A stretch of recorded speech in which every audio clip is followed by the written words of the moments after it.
آگے دیکھیے کہہ رہے ہیں کہ امام حسین علیہ السلام کے دو بیٹے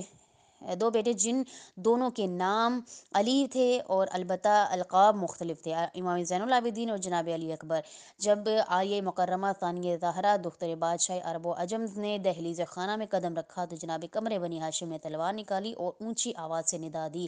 اغضوا ابصارکم وضاء رؤوسکم، لوگوں آنکھیں بند کر لو اور سر نیچے کر لو کیونکہ ثانیہ زہرا باہر آ رہی ہیں۔ لوگوں نے اپنے چہرے دیواروں کی طرف کر لیے اور سروں کو نیچے جھکا لیا۔ ثانیہ زہرا باہر آئی، جو ہی بی بی کی نظر ہاشمی جوانوں کی جوانیوں پر پڑی تو جو دونوں طرف سے قطار بنا کر کھڑے تھے تو شاہ عرب و عجم کی بیٹی پر گریا طاری ہو گیا۔ قاسم دوڑے اور زمین پر کرسی رکھی، علی اکبر دوڑے اور پالان کا پردہ پکڑا، حضرت عباس نے زانوئے خم کیا، امام حسین علیہ السلام نے بہن کو بغل سے سہارا دیا اور بڑی عزت و احترام سے سوار کیا۔ کتاب شمس الضحیٰ کے راکم نے لکھا ہے کہ مکہ میں کوئی ایسا شخص نہ ہوگا جو والی مکہ امام حسین علیہ السلام کے مکہ چھوڑنے پر محزون اور دکھی نہ ہو، بلکہ بیت اللہ امام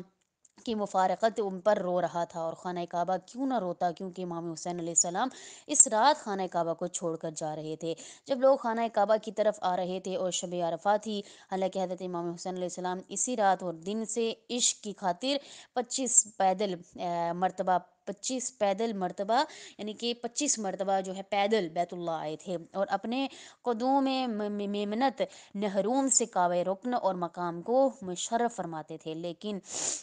صد افسوس کہ اس سال وقوف عرفہ اور مناسک حج مکمل کرنا ناممکن ہو گیا، اور اس ڈر سے کہ ان کا خون ناحق بیت اللہ کی دیوار کے ساتھ نہ بہایا جائے، حج اور بیت اللہ کو چھوڑ کر جا رہے ہیں۔ حضرت تو فرزند مکہ تھے اور حضرت کے صدقے میں حتیم اور زمزم سے شرف حاصل کیا کرتے تھے۔ امام حسین علیہ السلام کا کاروان مقام تنعیم پر